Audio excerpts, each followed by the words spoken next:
자, 의사결정 나무 실습을 시작하겠는데요. 의사결정 나무, 어? 아, 그렇군요.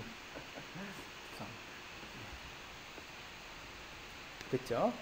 자, 의사결정 나무 실습을 해보도록 하겠는데요. 의사결정 나무 역시 여기 그 방금 실험했던 우리 SPSS 이 파일을 기반으로 실험할 수가 있습니다. 자, 의사결정 나무도 우리 분석 메뉴에 포함되어 있고요. 분석 메뉴 중에 분류 분석 안에 포함이 되어 있습니다. 자, 분류 분석 가보시면 여기 트리라고 되어 있죠. 트리. 이걸 클릭하시면 의사결정 나무를 쓰게 됩니다. 자, 의사결정 나무를 쓰려고 했더니 이상한 경고 메시지가 뜹니다. 그런데 이게 뭐라 그러냐면 종속 변수가 범주형이면 범주에 대한 뭐 설명값도 해야 되고 뭐 막 하는데 특히나 이제 그 측정 수준이 적절하게 설정돼야 된다. 뭐 이런 얘기 나옵니다. 자, 이게 이제 무슨 얘기냐면 우리가 이 변수 보기 탭을 누르면 이 변수가 뭐 연속형 변수다, 이산형 변수다, 뭐 이런 거 이제 고를 수 있게 돼 있었잖아요. 그런 것들을 먼저 정의를 하고 가라는 얘기고, 그리고 원래 의사결정 나무는 사실은 범주형 변수, 그러니까는 뭐 그 연속형 변수는 원래 입력 변수로 들어가지가 못해요. 왜냐하면 어느 지점을 잘라야 되잖아요. 이 지점에서 가지로 이렇게 분할을 시켜야 되는데, 그러려면 이 기준값이 되는 어떤 정해진 값들이 이렇게 디스크리트하게 있어야지 연속된 값을 이렇게 자르기가 어렵단 말이죠. 그래서 그런 이제 경고 메시지를 주게 되는데, 이거는 그냥 경고일 뿐입니다. 예, 그냥 확인 누르면 자기가 알아서 다 판단을 하고, 심지어 연속형 변수로 지정된 값들, 예를 들면 여기 OBJ나 BMI, 랜퍼 이런 것들은 사실은 연속형, 자 모양으로 된 연속형 값들이잖아요. 이런 값들의 경우에는 연속형 값 하나하나를 하나의 디스크리트한 값으로 얘가 인식해서 그걸 기준으로 해서 이제 기준점을 자르고 나무를 구축하게 되기 때문에 자기가 알아서 구축을 합니다. 그래서 앞에 이제 그 뭐 크게 신경 쓸 필요 없이 확인 누르시고 진행을 하시면 되겠습니다. 자, 그래서 의사결정 나무의 종속 변수, 우리는 상품군 1을 살지 안 살지를 예측하고자 하는 것이죠. 예, 그리고 독립 변수들을 설정해야 되는데, 독립 변수는 앞에서 선정된 최종 후보 선택 변수들을 몽땅 집어넣을 수가 있겠습니다. 자, 그런 다음에 나무를 이제 어떤 형태로 키울 거냐, 지난번에 말씀드린 대로 뭐 처음부터 적당한 크기로 키울 건지, 아니면 다 키워놓고 가지치기를 할 건지, 기타 등등 여러 가지 방법들이 있는데 정답이 없습니다. 이건. 예, 선택하기 나름입니다. 우리는 다 키웠다가 가지치기하고 잘라내고 뭐 이런 방법을 쓰는 카트라고 하는 가장 기본적인 의사결정 나누 기법을 테스트 해보도록 하겠습니다. 자, 그런 다음에 여기 그냥 바로 확인 누르지 말고요. 여기 확인 버튼 한번 눌러보시기 바랍니다. 확인 버튼 누르게 되면, 자, 이것도 마찬가지로 특정한 값에 대해서만 학습용으로 사용하고 나머지는 그렇게 만들어진 나무를 적용만 시켜봐야지 이게 이제 검증용 데이터셋을 나눠서 확인을 할 수가 있지 않겠습니까? 자, 그거를 이제 지정을 해주는 게 여기서 확인 버튼입니다. SPSS가 다 좋은데 메뉴마다 버튼 이름이나 용어 선정이 다 틀려요. 여기는 뭐 선택 변수라고 했다가 저기는 확인이라고 했다가 그냥 알아서 공부해서 써야 돼요. 네. 자, 우리는 분할 표본 타당성 검사를 하겠다. 그런데 내가 미리 변수에다가 이름을 적어놨지라고 하는 거죠. 어느 변수에 적어놨어요? sign이라는 변수에 적어놨어요.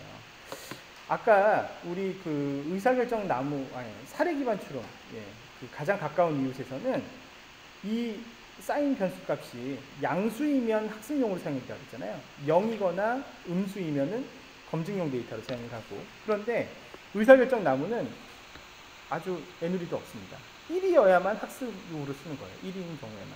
나머지는 무조건 검정으로 씁니다. 그래서 사실은 여러 양수가 있었지만 제가 그냥 1로 표시를 미리 해놓은 거예요. 양쪽에 똑같이 써먹으려고. 사인을 여기다가 껴놔야 되겠죠. 만약에 내가 특별히 표시를 안 해놨다면 미리 조정을 미리 하고 시작해야 되는 거죠. 학습용 데이터를 1로 표시를 한 다음에 모형을 돌려야 됩니다. 그래서 결과는 훈련과 검정에 대해서 모두 표시해라. 계속 누르시면 되고요. 자, 그 다음에 이제 선택하셔야 되는 옵션, 저장 옵션이 있습니다. 저장 옵션. 저장 옵션의 경우에는 뭐 어떤 것들을 이제 마지막으로 저장할 것이냐 이런 것들을 설정하시게 되는데, 저장 옵션에서는 뭐 여러 가지 저장할 수 있겠습니다만, 뭐 예측값, 뭐 예측 확률 이런 것들을 저장을 해라 이렇게 지정할 수가 있겠습니다. 터미널 노드 수는 크게 의미가 없을 것 같고요. 예측값과 예측 확률만 저장을 하면, 그래서 이제 0 아니면 1 중에 얼마를 예측을 했는지, 그거가 될 확률은 얼마인지 이런 것들을 우리가 살펴볼 수가 있겠고요. 그 다음에 뭐 특별히 자세히 보진 않았지만 기준 버튼 같은 거 눌러보게 되면 아까 뭐 나무를 확장시킨다는데 뭐 어떤 기준으로 확장을 시킬 것이냐, 뭐 자동으로 최대 트리 깊이를 낼 거냐, 아니면 내가 어떤 이메일 값을 지정을 해줄 것이냐. 카트 같은 경우에는 불순도라는 걸 지수로 해서 지표를 해가지고 어디서 나눌지를 결정한다고 하는데, 그 불순도 측도를 뭘로 기준으로 할 것이냐 등등, 나무를 잘라내는 옵션을 쓸 거냐 말 것이냐 등등, 뭐 서로게이트라는 어떤 옵션을 쓸 것이냐 말 것이냐 등등, 정답이 없습니다. 특별히 정답이 없을 때 디폴트 값을 사용하는 것이 상식이겠죠.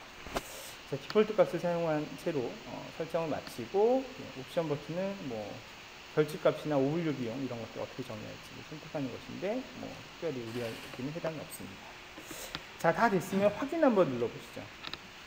확인 한번 눌러보시게 되면 방금 지정한 어떤 옵션들에 따라서 나무들을 쭉 키워주게 되죠. 나무들을 만들게 됩니다. 네. 그래서 나무에 따라서 이렇게 뭐 다리 펼치고 나눠지고. 근데 보시면은 나무의 그림이 생각보다 굉장히 단순해요. 그죠? 예. 몇 개 내려오지도 않았어요. 이렇게 몇 개 내려오지도 않았어요. 이거를 만약에 룰로 표현한다면 총 몇 개의 룰이 만들어지는 건가요? 자, 요거와 요거를 반영하면 리프 노드당 룰이 하나씩 만들어지니까 요거 반영하고 요거 반영해서 룰 하나 만들어질 거고, 요거 반영하고 요 길을 반영해서 두 번째 룰이 만들어지고, 요거 반영하고 해서 세 번째 룰이 만들어지고, 룰 3개만 가지고 예측을 하겠다는 거예요. 룰 3개만.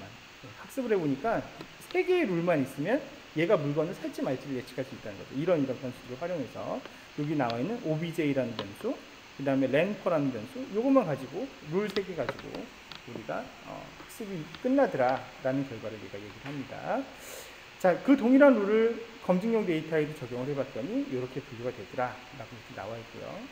분류 예측도가 나와 있는데 훈련 데이터셋에 대해서 약 71% 정도 예측. 그 다음에 검증용 데이터셋에 대해서 약 70.3%에 해당되는 예측력을 보이는 것을 우리가 확인할 수가 있습니다. 자, 그래서 보면은 70.3%가 뭐 아주 잘 나왔다라고는 얘기할 수 없지만, 보시면 어때요? 룰이 되게 간단하죠.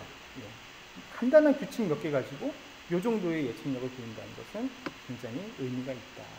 그리고 제가 이제 CRM 협회라는 곳에서 이제 업계 관계자들 일을 하다 보면 최근에 데이터 마이닝을 접목하려는 CRM 전문가들 굉장히 많이 있거든요. 그러니까 CRM 현업 사람들이 굉장히 많이 있습니다.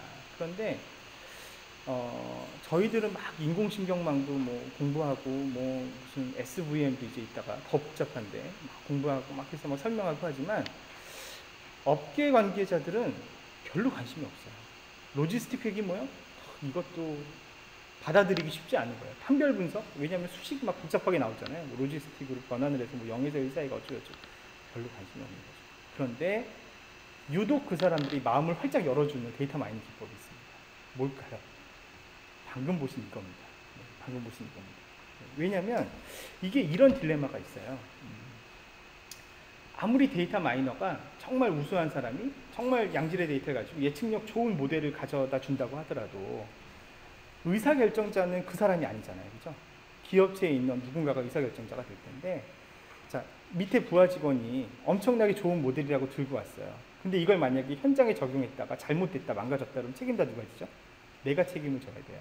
근데 얘는 데이터로만 얘기하는 거예요. 무조건 잘 맞는데요, 데이터로. 근데 나는 이게 무슨 말인지 하나도 이해가 안 돼요. 뭔지 모르겠어요. 심지어 인공신경망은 블랙박스 시오리라고 부른다고 했잖아요. 이거는 이 사람도 모르는 거 아니에요. 왜 이런 결과가 나오는지 설명할 수 없다고 얘기를 했잖아요. 예.